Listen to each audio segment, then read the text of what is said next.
भगवान श्री कृष्ण को पूतना मौसी लेकर चली। भगवान ने पूतना के प्राणों का पान किया, पूतना धड़ाम से गिर गई। भगवान श्री कृष्ण ने पूतना का उद्धार किया। जो गति कौशल्या देव की यशोदा को मिलनी चाहिए थी, वही गति भगवान ने पूतना को दे दी। न जाने कौन से गुण पर दयानिधि रीझ जाते हैं। यही सदग्रंथ कहते हैं, यही हरिभक्त गाते हैं। पूतना मौसी भगवान श्री कृष्ण का अब एहसान भूलने वाली नहीं। सुखदेव भगवान कहते हैं, जब नंद बाबा ने पूतना के शरीर को जलाया तो पूतना के शरीर से सुगंध निकल पड़ी। अहो वकीयम स्तन कालिकूटम जिघांसया पायदाभ्यसाध्वी लेभे गतिम धात्युचितां ततोऽन्यं कंबा दयालुं शरणं व्रजेमा। अहो वकीयम स्तन कालकूटम, भगवान जैसा दयालु कौन होगा। कितना भी बड़ा पापी हो, यदि भगवान की शरण में चला जाए तो भगवान निश्चित मानी उसका कल्याण कर ही देते हैं। इसलिए हमें रोज भगवान से कहना चाहिए कि हे प्रभु, मैं आपको कभी भूलूं नहीं। भगवान को कभी मत भुलाइएगा। बोलिए एक बार, हे प्रभु। बोलो, हे प्रभु, मैं आपको कभी भूलूं नहीं। हे प्रभु, मैं आपको कभी भूलूं नहीं। हे प्रभु, मैं आपको कभी भूलूं नहीं। सदा आपको याद करता रहूं, सदा आपका गुणगान गाता रहूं, सदा कथाएं सुनता रहूं, सदा आपका चिंतन करता रहूं, सदा आपका नाम जपता रहूं। भक्तों, जीवन में जब भी मौका लगे अच्छा काम करने का, जरूर कर दिखाइएगा। आज हमारे बीच में श्री राम लखन जी यहां पर आए हैं। आप मंच पे आए। आप बड़ी दूर से आए हैं, बहुत दूर इनका प्रतापगढ़ के पास गांव है। ये दादाजी वहां से आए हैं,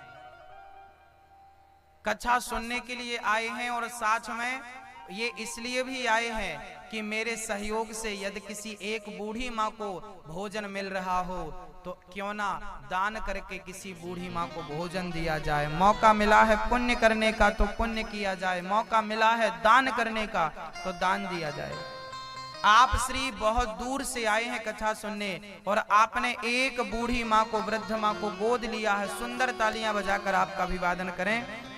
आप एक जो वृंदावन में वृद्धाश्रम बन रहा है ना, उस वृद्धाश्रम में वृद्ध माओ के लिए भोजन की व्यवस्थाएं आपने की हैं। एक माँ को गोद लिया है, एक माँ का सहारा बने हैं आप। भगवान आपके बच्चों को, आपको, सपरिवार को सुखी रखें। अन्नपूर्णा की कभी इनके घर पे कमी ना हो। देखिए, ये स्वयं वृद्ध हैं, पर वृद्ध होकर भी उन वृद्ध माओ के लिए सोच रहे हैं जिन वृद्धों के बारे में अपने बच्चों ने नहीं सोचा। जिन वृद्धों को बच्चों ने घर से बहिष्कृत कर दिया, उन वृद्ध माओ के लिए आपने सोचा है। ये धर्म का भाव है। धर्म करने का भाव ऐसा होता है।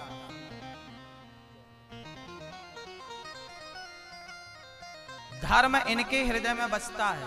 उन माओ के लिए इनका दिल धड़क रहा है।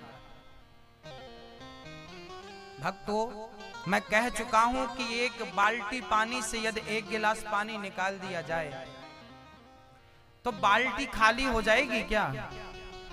लेकिन उस एक गिलास पानी से किसी प्यासे की प्यास बुझ जाएगी कि नहीं? बस भक्तों, यदि आप बूढ़ी वृद्ध माओं के लिए सहयोग करेंगे तो आपका धन तो कम नहीं होगा, पर आपके सहयोग से विचार कर लीजिए कि आपके सहयोग से उन वृद्ध माओं को भरपेट भोजन मिलेगा। आपके सहारे से आपके नाम की रोटी वो माएं खाएंगी। धन्य हैं वो लोग जो दान के लिए अपना धर्म, दान के लिए अपना हाथ बढ़ाते हैं। हम सभी उन दान वीरों को प्रणाम करते हैं जिन्होंने इन वृद्ध माओं के लिए सहयोग दिया है। आप जो टीवी पर देख रहे हैं, आप में से जिन जिन ने सहयोग दिया है, मैं आपको धन्यवाद देता हूँ। और भगवान से प्रार्थना करूंगा आपके लिए कि भगवान आपकी उम्र बढ़ाएं, आपके बच्चों की उम्र बढ़ाएं, सुख शांति समृद्धि अन्नपूर्ण आपके घर में रहें और लक्ष्मी नाचती रहें आपके घर में। हम तो यही निवेदन करेंगे, नृत्य करती रहें आपके घर में, लक्ष्मी और नारायण का वास आपके घर पे हो। लक्ष्मी माँ का आशीर्वाद हम सभी को मिले, उन सभी को मिले जिनने दान किया है, वृद्ध माओं के लिए सहयोग किया है। भक्तों, दुआओं के हकदार भी वही होते हैं जो दान करते हैं। हाँ, देने से दुआएं मिलती हैं। आपने किसी को दुआएं नहीं दी होंगी, आपने किसी का सहारा नहीं बना हो, तो आपका सहारा कौन बनेगा? ऐसा नहीं है कि लोगों के पास धन की कमियां हैं। यहाँ जितने लोग बैठे हैं, ऐसा नहीं कि आपके पास 21,000 नहीं है कि वृद्ध माओं को आप गोद नहीं ले सकते, आप एक माँ की थाली पर रोटी नहीं डाल सकते, आप इतने भी गरीब नहीं हो, इतने भी कमजोर नहीं हो, पर देने का भाव जो दिल होता है ना, वो दिल छोटा हो जाता है। कितना पैसा लोग शराब में उजाड़ देते हैं, शराब पी डालते हैं साल में कितने हजार की। दान इसलिए करना चाहिए क्योंकि दान ही हमारी दुर्गति मिटाएगा, हमारी दरिद्रता मिटाएगा, हमारी गरीबी मिटाएगा। दान सबको करना चाहिए, सबको करना चाहिए। आप लोग दान करेंगे तो न वृद्ध माओं की सेवा कैसे होगी, ये तो बताओ। कहां जाएंगी वो मां, किसके द्वार पे जाएंगी, किससे अपेक्षा रखेंगी वो? ये आपका और हमारा एक ही कार्य है। ये कार्य केवल मेरा नहीं है, आप सभी का। हम मिलके काम को आगे बढ़ाएं, वृद्ध माओं की सेवा करें। भगवान श्री कृष्ण ने पूतना का उद्धार किया।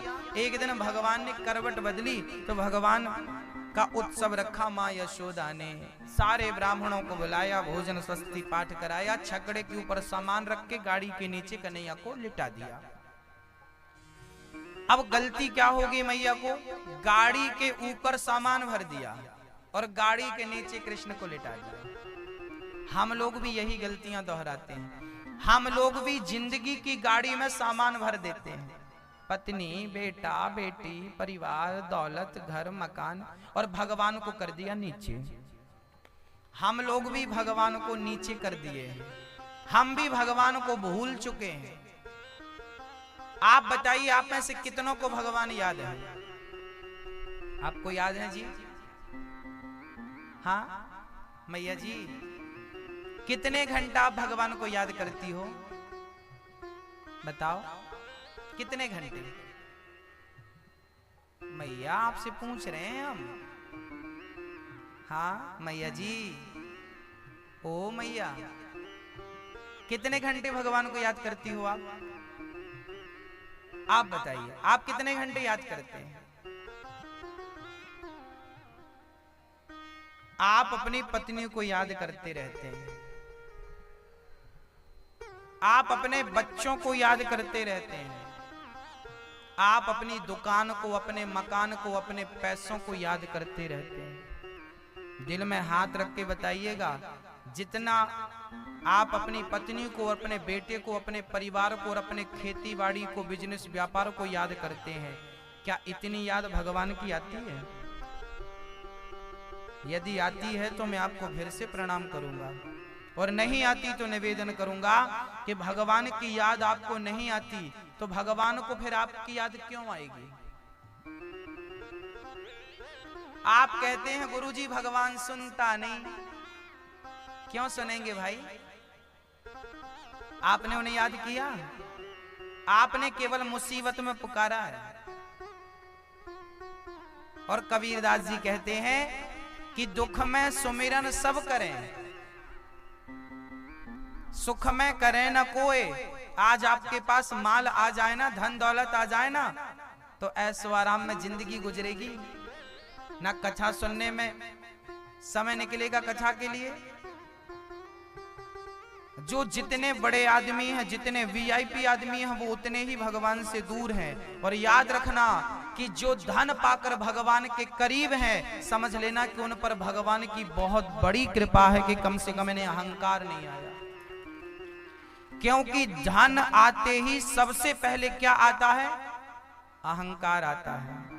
हमारे भैया श्री विजयकांत भैया जी को देखिए ना, हमारे विजयकांत साहू जी इतना बिजी रहते हैं अपने जीवन में, धन धान्य खूब कमाते हैं, लेकिन उन्होंने भगवान को भुलाया नहीं। 7 दिन तक उन्होंने भागवत की कथा रख के भगवान को याद किया, अपने पिता को भागवत सुनवाई। ये होता है पुत्र धर्म।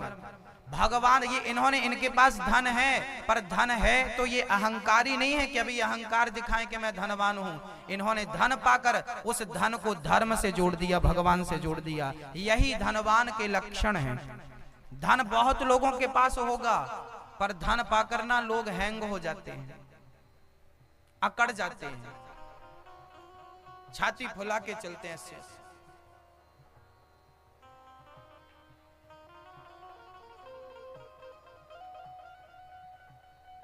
धन वालों की कमी नहीं है। धन मिलने के बाद अहंकार ना मिले, ये ईश्वर की कृपा है।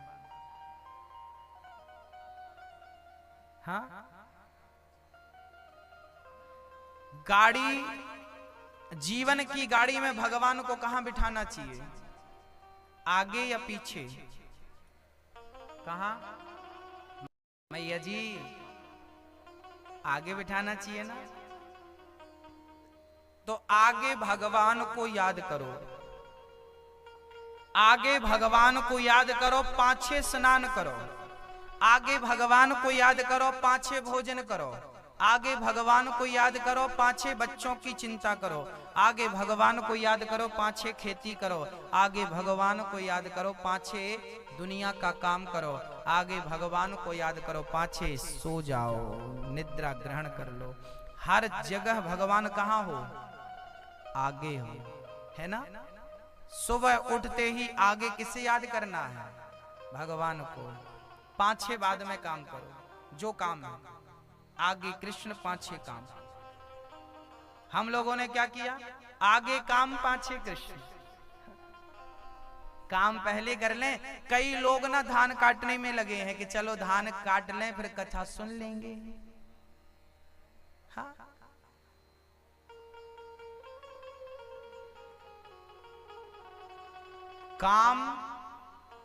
काम कभी पूरे नहीं होंगे। धान कट जाएगी तो दूसरे काम हो जाएंगे, वो काम पूरे होंगे तो तीसरे काम पैदा हो जाएंगे।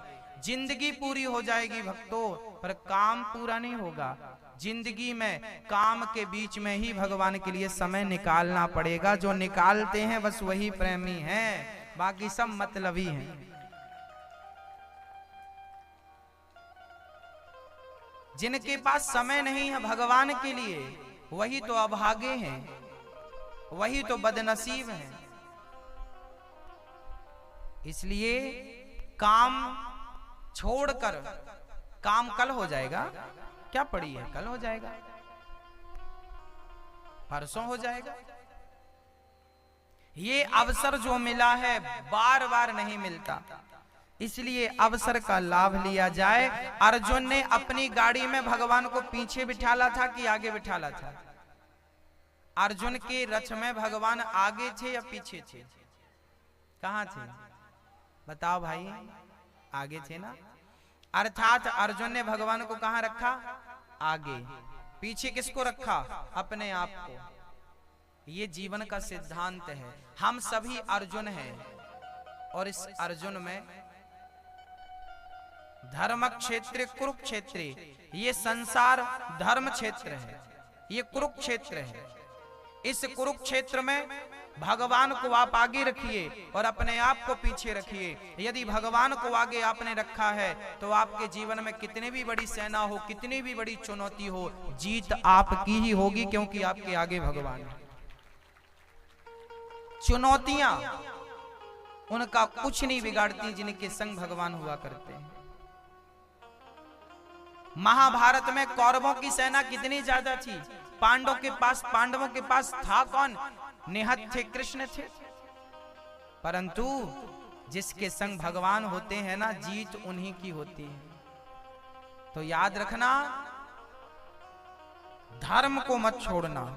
कृष्ण को, कृष्ण ही धर्म है, राम ही धर्म है, वही धर्म है। भगवान श्री कृष्ण शकटासुर को मारा, छगड़े पे लात मारी, छकटा ऊपर छकड़ा गया, धड़ाम से गिरा, शकटासुर का उद्धार हो गया। भगवान ने शकटासुर का उद्धार किया, तृणावर्त का उद्धार किया। भगवान के अब नामकरण संस्कार हो गए। संस्कार कितने होते हैं हमारे हिंदू धर्म में, सनातन धर्म में कितने संस्कार की बात कही गई है? बोलो। हाँ मैया, ओ मेरी माँ, कितने संस्कार होते हैं मैया? आप बताओ मैया जी, कितने संस्कार होते हैं? हमारे सनातन धर्म में 16 संस्कार होते हैं।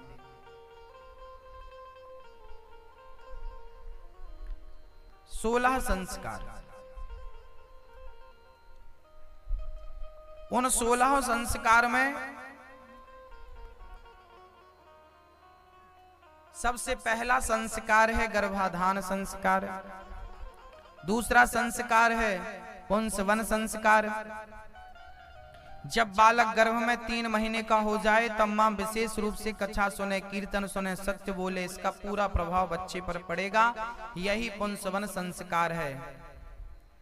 सीमंतोन्नयन संस्कार तीसरा संस्कार बोला जाता है। जब बच्चा 7 महीने का हो जाता है तब विशेष रूप से माता पिता को ब्रह्मचर्य का पालन करना चाहिए और भगवान का अधिक से अधिक स्मरण करना चाहिए। यही सीमंतोन्नयन संस्कार है, ये तीसरा संस्कार है। चौथा संस्कार है जात कर्म संस्कार। बालक का जन्म होते ही इस संस्कार को करने से शिशु के कई प्रकार के दोष दूर हो जाते हैं। इसके अंतर्गत शिशु को शहद और घी भी चटाया जाता है। जब बच्चा पैदा होता है तो शहद और घी चटाने की परंपरा सदियों से रही है। यह भी एक संस्कार है, जात कर्म संस्कार कहते हैं। ये चौथा संस्कार है। 5वां संस्कार होता है बच्चों का नामकरण संस्कार। जब गुरुजनों के द्वारा गाय के गोबर से आंगन को लीप करके, कलश स्थापित करके, पूजा करके और वहां पर बच्चे का नामकरण संस्कार किया जाता है। यह हमारे सनातन धर्म के 5वां संस्कार है, नामकरण संस्कार। निष्क्रमण संस्कार, यह 6वां संस्कार है। जन्म के 4 महीने बाद यह संस्कार बच्चे को अपने देवी देवताओं का दर्शन कराया जाता है। जब 4 महीने का हो जाता है तो क्या होता है, उस बच्चे को ले जाकर अपने देवी देवताओं का दर्शन कराया जाता है कि ये हमारे कुल देवता हैं, ये हमारे कुल देवी हैं, ये हमारे ग्राम देवता हैं, है ना। दर्शन कराया जाता है बच्चे को। 4 महीने का जब होता तब दर्शन कराते, उसको कहते हैं श्री निष्क्रमण संस्कार। ये बच्चे का संस्कार 6वां संस्कार है। 7वां संस्कार है अन्नप्राश संस्कार। बच्चे को खीर चटाई जाती है, खाने लगता ना बच्चा। जब बालक 6 महीने का हो, देखिए हमारे संस्कार, हमारे वेद कितने प्राचीन हैं और कितने सटीक हैं। विज्ञान, आज डॉक्टर लोग कहते हैं कि बच्चे को 6 महीने तक माँ का दूध ही पिलाना चाहिए। कहा जाता ना, डॉक्टर कहते हैं, सरकार ने भी निर्देश जारी किए हैं कि बच्चे को 6 महीने तक माँ का दूध ही अमृत होता है। ना पानी पिलाओ, ना कुछ भी खिलाओ। देखिए विज्ञान को अभी पता चला कि 6 महीने तक बच्चे को माँ के दूध के सिवा किसी चीज की जरूरत नहीं होती। और हमारे 16 संस्कार में ये 7वां संस्कार अन्नप्राश संस्कार 6वें महीने ही कराया जाता है। मतलब हमारे ऋषि मुनियों को बहुत पहले पता चल गया था कि 6 महीने तक बच्चे को माँ के दूध के सिवा किसी चीज की जरूरत नहीं पड़ती। ये देखिए हमारे संस्कार भी विज्ञान की दृष्टि से बिल्कुल सटीक है। 6वें महीने में संस्कार होता है अन्नप्राश संस्कार, होता कि नहीं? आप क्या होता है ना, ये 7वां संस्कार कौन से महीने में होता है? जब बच्चा 6 महीने का हो जाता है तब ये संस्कार होता है। 8वां संस्कार होता है चूड़ाकरण संस्कार। जब बालक 1 वर्ष का होने वाला होता है तब उसके लगभग समय पे मुंडन होता है, बच्चे का सिर मुड़ाया जाता है ना। उसे चूड़ाकरण संस्कार कहते हैं। वो 8वां संस्कार है हमारे सनातन धर्म में। बाल घुटाना भी संस्कार है हमारे यहाँ, उसे भी देवी देवताओं के पास जाके कराया जाता है। कोई जगन्नाथ जी जाता है, कोई द्वारिका जाता है और बच्चे को भगवान का आशीर्वाद दे करके, हे प्रभु इस बच्चे की लंबी उम्र हो और इस बच्चे को अपने संस्कार देना, अपनी चरणों में लगाए रखना, ये कह करके उसका मुंडन कराया जाता है। ये संस्कार हमारे भारत का। हमारा वेद, हमारे शास्त्र कितने सटीक हैं, कितना बढ़िया जानकारी हमें दे रहे हैं। 9वां संस्कार है कर्ण भेदन संस्कार, कान छिदाना। जब बालक अथवा बालिका का जन्म होता है तब तीसरे वर्ष बच्चे के, जब बच्चा 3 साल का होता है तब कर्ण भेदन संस्कार होता है। समझ रहे हैं, समझ रहे हैं? कान छिदाते हैं कि नहीं? अब ये सारे संस्कार लगभग बंद हो गए हैं, लोगों नहीं कराए। 10वां संस्कार है विद्यारंभ संस्कार। 10वां संस्कार कौन सा है? विद्यारंभ संस्कार। जब बालक 3.5 और 4 वर्ष का हो जाए तब सबसे पहले बच्चे का हाथ पकड़ करके, बच्चे को कलम दे करके सबसे पहले ओम गंग गणपतये नमः बच्चे से लिखवाना चाहिए। ये हमारा विद्यारंभ संस्कार है। यहां से बच्चा पढ़ना स्टार्ट करेगा। सबसे पहले बच्चे को गंग नमः लिखवाना चाहिए, बच्चे को राम लिखवाना चाहिए, श्री कृष्ण राधा कृष्ण लिखवाना चाहिए उसका हाथ पकड़ के, और श्री राम जय राम लिखवाना चाहिए। इसके बाद उसे गुरुकुल भेजना चाहिए। ये हमारा संस्कार है। 11वां संस्कार है उपनयन संस्कार, जिसे यज्ञोपवीत संस्कार कहते हैं। मैया ओ मेरी माँ, 11वां संस्कार कौन सा है? यज्ञोपवीत संस्कार। ये संस्कार सबका नहीं होता, ये संस्कार स्त्रियों का नहीं होता, अर्थात यज्ञोपवीत स्त्रियों को नहीं पहनाया जाता। वेद कहते हैं कि वो इनका पालन नहीं कर पाएंगी और ये नहीं पहनाना चाहिए। जो मना करते हैं शास्त्र वो नहीं करना चाहिए, जो कहते हैं वो करना चाहिए। ब्राह्मण क्षत्रिय को यज्ञोपवीत धारण करने की आज्ञा दी गई है, क्षत्रिय को दी गई है, इन्हें यज्ञोपवीत करना चाहिए।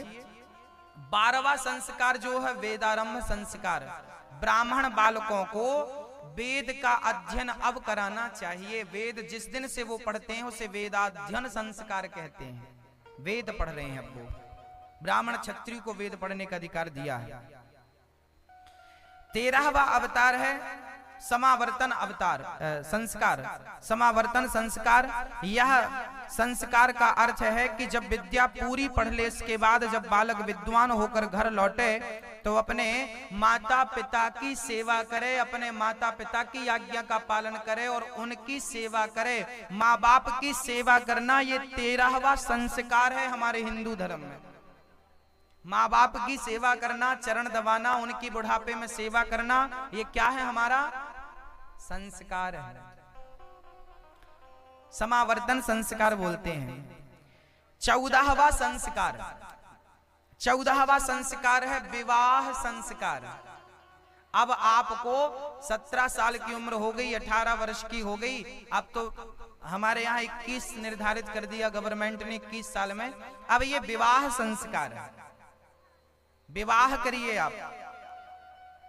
2 पवित्र आत्माओं के मिलन का नाम ही विवाह है। ये हमारा 14वां संस्कार है। और 15वां संस्कार क्या है? विवाह करो, बच्चे पैदा करो, बच्चों को पढ़ाओ लिखाओ, उन्हें बढ़िया संस्कारी बनाओ। उसके बाद घर परिवार छोड़ के भगवान के भजन में अब जिम्मेदारियां पूरी हो गई। बेटी का विवाह हो गया, बेटे का विवाह हो गया। अब बुढ़ापे में आपका कोई काम नहीं। जाइए बद्रीनाथ, जाइए केदारनाथ, जाइए द्वारिका जी, 2-2, 4-4 महीने वहां रहिए। वानप्रस्थ आश्रम अर्थात वानप्रस्थ संस्कार, ये 15वां संस्कार है वानप्रस्थ संस्कार। घर का परित्याग कर देना चाहिए। त्यागने का अर्थ ये नहीं, हम तो कहते हैं 2-4 महीने तीर्थों में रहो, 2-4 महीने घर पे रहो तो बहू प्यार से रोटी देगी, और घर पे पड़े रहोगे तो बोझ बन जाओगे।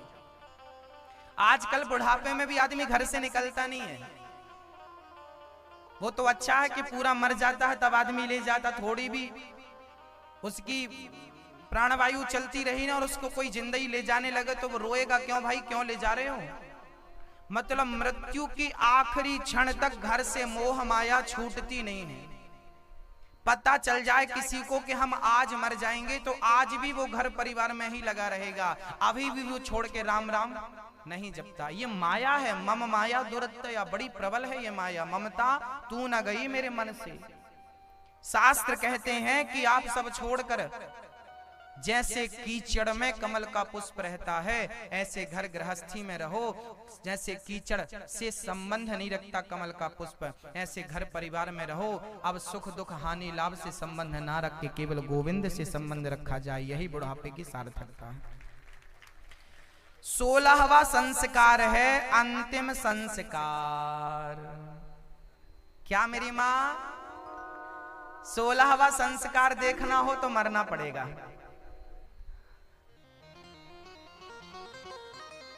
मरने के बाद हमें अर्थी पे बांध कर ले जाया जाता है, चिता पे रखा जाता है। बेटा फिर वहां पर जब बाप जल जाता है ना, तो पिता की खोपड़ी फोड़ता है, उसे कपाल मोचन क्रिया कहते हैं। उस खोपड़ी में फिर घी डालता है, उसे कहते हैं अंतिम संस्कार। कपाल मोचन की जो क्रिया होती है ना, आपके यहाँ होती है कि नहीं? आजकल वो भी बंद हो गई। 1 किलो घी कौन बर्बाद करे?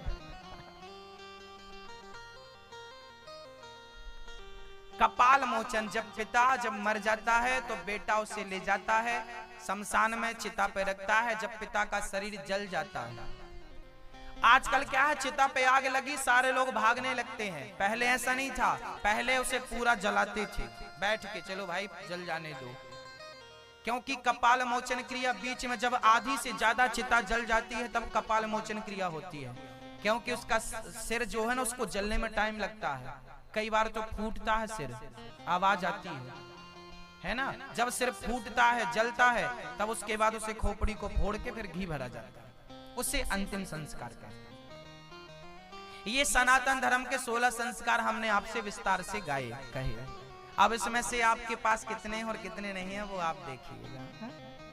भगवान का नामकरण संस्कार श्री माँ यशोदा ने, श्री नंद बाबा ने कराए। कितने संस्कार? नामकरण संस्कार। आप भी अपने बच्चों को संस्कार दीजिएगा। बच्चों को, सब बैठ जाओ भैया, बैठ के लगाओ, सब बैठ जाओ। आप लोग भी अपने बच्चों को संस्कार जरूर दिया करिए। हाँ, प्यार से संस्कार। बच्चों को पांव पड़ने के संस्कार, मधुर बोलने के संस्कार, राम नाम जपने के संस्कार, सत्य बोलने के संस्कार, ये भी संस्कार है। मधुर बोलने के संस्कार, ये संस्कार हमें बच्चों को देना ही चाहिए। आप में से कितने माँ बाप ऐसे हैं जो अपने बच्चों को भिखारी बनाना चाहते हैं? बताओ,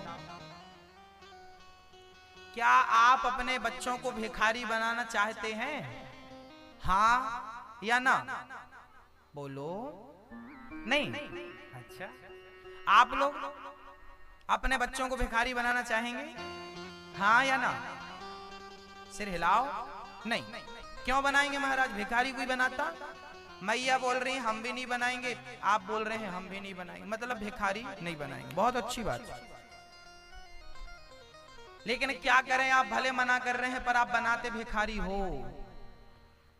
आप अपने बच्चों को भिखारी नहीं भिखमंगा बना रहे हैं। हाँ? कैसे? जरा सुनिएगा। एक बार क्या हुआ, एक लड़की का विवाह हुआ। लड़की का विवाह हुआ, लड़की के पिता 15,000 से 20,000 रुपए महीना कमाते थे। 15 से 20,000 सरकारी नौकरी थी। उन्होंने कर्जा लेकर, लोन लेकर एक छोटा सा घर बनाया था। एक बेटी थी, एक बेटा था। दाल रोटी से लगा हुआ परिवार था। लड़की जवान हुई, लड़की का विवाह, लड़के बारात लेकर लड़का आया। लड़की के पिता ने कन्यादान किया मंडप के नीचे। लड़की के पिता ने अपनी बेटी का हाथ लड़के के हाथ में रखा और कहा, बेटा बताओ तुम्हें क्या चाहिए। वहां एक रस्म होती है जहां लड़की का पिता पूछता है, लड़की का पिता लड़के से पूछता है कि बेटा तुम्हें क्या चाहिए। तब लड़की के पिता ने पूछा कि बेटा तुम्हें क्या चाहिए, तो उस लड़के ने कहा कि हमें 4 चक्के की गाड़ी चाहिए, 4 व्हीलर चाहिए। अब लड़की का पिता दंग रह गया। अच्छा, लड़की का पिता इतना बड़ा आदमी तो नहीं था कि वो 4 चक्के की गाड़ी दे सके। 15 से 20 हजार रुपए महीने कमाने वाला, लोन लेके घर बनाने वाला, वो दाल रोटी खा पाएगा ना? उसकी थाली पे तो पनीर भी नहीं आता होगा कभी। वो गाड़ी कैसे दे सकता था? लड़की का पिता बोला बेटा मेरी हैसियत तो नहीं है गाड़ी देने की। लड़का बोला, जिद करने लगा, गाड़ी नहीं दोगे तो हमें शादी नहीं करनी, हम जा रहे हैं। अब तो नाक की बात आ गई। यदि लड़का चला गया तो लड़की का जीवन बिगड़ जाएगा। लोग कहेंगे शादी टूट गई है, मेरी लड़की कुंवारी घर पे बैठी रहेगी। अब बाप तो बाप होता है ना। पिता को लगा मैं क्या करूं। तब उस पिता ने विचार किया कि मैं कुछ करता हूं। रातों रात उस लड़की के पिता ने अपना घर गिरवी रख दिया, अपना घर बेच दिया। 10 लाख रुपए में उसका घर गिरवी रख गया। 10 लाख उससे मिले। उसने लड़के की मनपसंद की गाड़ी खरीदी और उस गाड़ी पर बैठकर लड़की विदा हो गई।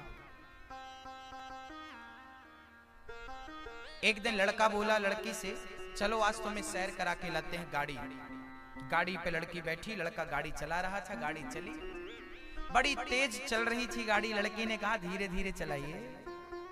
आगे एक मंदिर था, बहुत सारे भिखारी बैठे थे।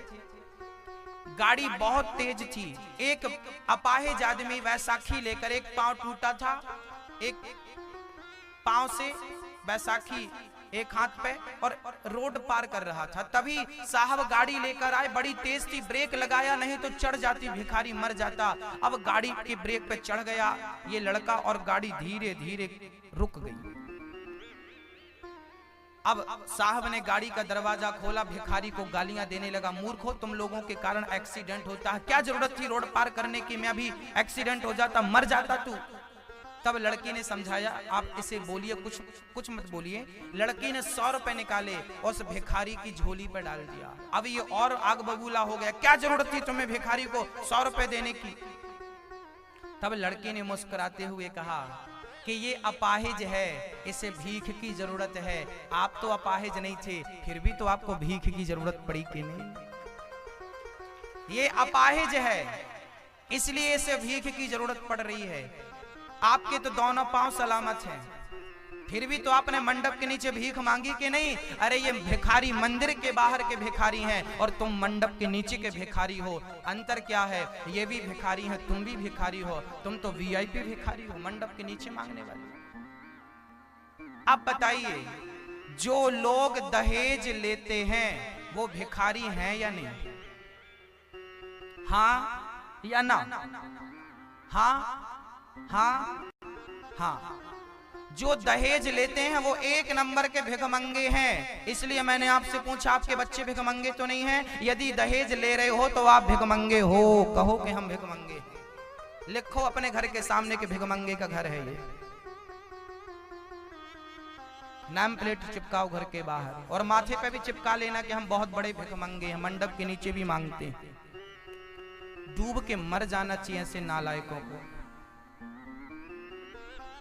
अरे गाड़ी चाहिए तो अपनी मेहनत से कमाओ ना, किसी से भीख क्यों मांगते हो?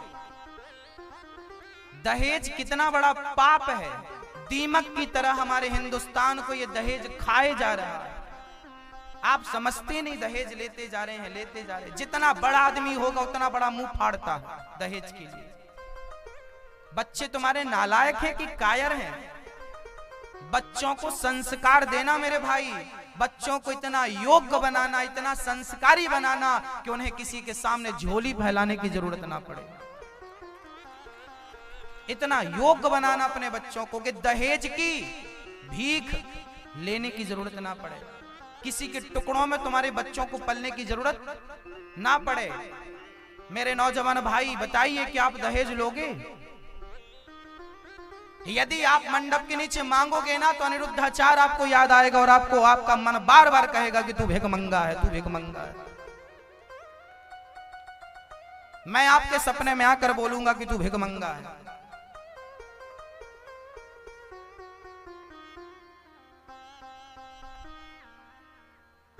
वो बाप अपने बच्चों को भिखमंगा बना रहा है जो दहेज के लिए गिड़गिड़ा रहा है। अरे योग्य लड़की लेकर आओ अपने घर पे। लड़की खुद लक्ष्मी स्वरूपा होती है। हमारे घर विदा होके लड़की नहीं आती, हमारे घर लक्ष्मी आती है। हमारी लक्ष्मी आई है, ये लक्ष्मी, वो लक्ष्मी खुद आ गई। तो अब क्या चाहिए तुम्हें? लड़की का पिता जितना अपनी मर्जी से दे दे रख लेना चाहिए। डिमांड नहीं करना चाहिए कि ये दो वो दो, ये दो वो दो। मर जाओ अच्छा है। मांगे से मरना भला, मत मांगो कोई भीख और बिन मांगे मोती मिले, यह सतगुरु की सीख। मांगने का विचार आए उसके पहले मर जाओगे तो अच्छा रहेगा। हाँ भक्तों, आप लोग दहेज मांगते हैं और मैं आपसे मांगता हूं कि उन वृद्ध माओं के लिए। मैं मांगता हूं तो अपने लिए नहीं, मैं मांगता हूं उन बूढ़ी माओं के लिए। आजकल का बेटा अपनी मां को छोड़ करके दहेज लेकर पत्नी के संग शादी के बाद उसे करवा चौथ तो याद रहती है पर मां की ममता भूल जाती है। आज पत्नी करवा चौथ रखी है मेरी, आज जाना है घर क्योंकि पत्नी ने करवा चौथ रखा है। पत्नी का करवा चौथ तो याद रहा, लेकिन माँ तुम्हारे लिए कितना भूखी रही, वो माँ का व्रत, वो माँ का प्यार याद नहीं रहा। शादी हुई, पत्नी मिली, माँ को छोड़ दिया। आजकल के बच्चों को आपने देखा होगा 100 में से 80 बच्चे ऐसे होते हैं जो शादी के बाद सबसे पहले अपने माँ बाप को छोड़ के चले जाते हैं। हाँ या ना? 100 में से 80 बच्चे शादी के बाद, कई बार तो मैंने ये देखा है कि शादी के 2 महीने बाद बेटा अपने माँ बाप को छोड़ के चला जाता है। पता नहीं किसके हाल पर छोड़ के जाता। बूढ़ी माँ है, घुटनों में दर्द है, एक कदम चल नहीं पाती, किसके भरोसे रहेगी? भाई तुम्हें पैसा कमाना है, किस लिए कमाना है? धर्म बेच के पैसा कमा रहे हो? आप बताइएगा, जब आप कभी बीमार पड़ते थे तो क्या आपकी माँ आपको छोड़ के चली जाती थी? हाँ ना में जवाब दीजिए। नहीं जाती थी ना। तो जब माँ बीमार पड़ गई तो आप क्यों छोड़ के चले गए? क्या आपका फर्ज नहीं बनता कि आप उस माँ की सेवा करें? माँ को नहलाने का मौका लगे तो क्या माँ को नहलाना नहीं चाहिए? माँ को कपड़े पहनाने का मौका लगे तो क्या माँ की सेवा कपड़े पहना कर नहीं करना चाहिए? अरे वही तो दिन होता है पुत्र धर्म निभाने का, जब माँ बाप की सेवा करने को मिलती है। हम तो कहते हैं कि माँ बाप को खटिया ना बैठना पड़े, चलते फिरते चले जाएं, वो अच्छे। कम से कम ऐसे नालायक बच्चों की सेवा स्वीकार तो नहीं करनी पड़ेगी। जो बच्चे बात सुना सुना के सेवा करते हो, वो सेवा किस काम की? इंसानियत मर चुकी है। किसको सुना रहा हूं मैं? कौन सुनता है आजकल? मर गई इंसानियत। जब बेटा अपने माँ बाप का नहीं हुआ तो कौन किसका होगा? किससे आप उम्मीद लगाएंगे? किसको सुनाएंगे भागवत? कौन है अधिकारी भागवत सुनने का? बेटे श्रवण जैसे होते थे कि कंधे पे रख के चारों धाम की यात्रा कराते थे। आप अपनी माँ को कंधे पे नहीं बिठा के यात्रा करा सकते तो कार से तो करा ही सकते हो। कावड़ यात्रा नहीं करा सकते तो कार यात्रा तो करा सकते हो। चारों धाम कराओ, माँ को सेवा करो माँ की। अरे शहर में रह रहे हो अच्छी बात है, कमा रहे हो अच्छी बात है, तो अपने घर पे माँ को भी रखा करो ना भाई। निवेदन तो करो कि माँ चलो यहाँ नहीं वहां चलो, आप जहां रह रहा हूं मैं वहां रहो। उनके चरणों में रहोगे तो अच्छा रहेगा। कान खोलकर सुनिएगा भक्तों, कितनी भी दौलत आप पा लीजिए पर माँ की दुआ नहीं मिली ना तो दौलत किसी काम की नहीं है। कहते हैं माँ की दुआ कभी खाली नहीं जाती, और ये बात भगवान से टाली नहीं जाती। बर्तन मांजती है और 4 बच्चों का पेट भरती है माँ। विडंबना इस बात की है कि उन 4 बच्चों से एक बूढ़ी माँ पाली नहीं जाती। अभागा बेटा है वो जो अपने माँ बाप को छोड़ देता है, माँ बाप को सताता है। कई बच्चे तो माँ बाप से प्रश्न करते हैं, तूने हमारे लिए क्या किया? आज हमारे पास एक बहन का फोन आया सुबह, आज की बात बोल रहा हूं। मैं जो भी बोलता हूं बिल्कुल सच और ताजा बात बोलता हूं। आज ही मेरे पास एक बहन का फोन आया, उन्होंने कहा कि महाराज जी हम 5 बहन हैं और 2 भाई हैं। अब हम 5 बहन हैं तो हम बड़ी बहन बोल रहे हैं आपसे। हम 5 बहन अपने अपने घर पे हैं। 2 भाई हैं हमारे, दोनों भाइयों में दोनों संपन्न हैं, कमाते खाते हैं, सब कुछ है। और हमारे बूढ़े माँ बाप हैं, माँ भी जिंदा है, बाप भी जिंदा है, पर हमारे भाई अपने माँ बाप की सेवा नहीं करते। उन माँ बाप ने करोड़ों की प्रॉपर्टी बेटों को दे दी, उसके बाद भी बेटा पानी नहीं पिलाता।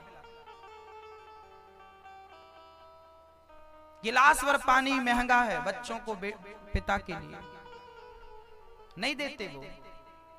उस बहन ने आज हमसे कहा कि महाराज जी हम आपसे प्रार्थना करते हैं कि आप हमारे माँ बाप को ले जाइए। आज हमने उनसे निवेदन किया कि जरूर आश्रम जैसे ही तैयार होता है आपके माता पिता को हम लाके यहाँ पे आपके घर में आपके भाई क्या सेवा करेंगे, जो यहाँ वृद्धाश्रम में ये दास अनिरुद्ध आपके माँ बाप की सेवा करेंगे। वो बेटी ये कहना चाहती है कि हमारे माँ बाप अपनी बेटी के घर का पानी नहीं पीना चाहते।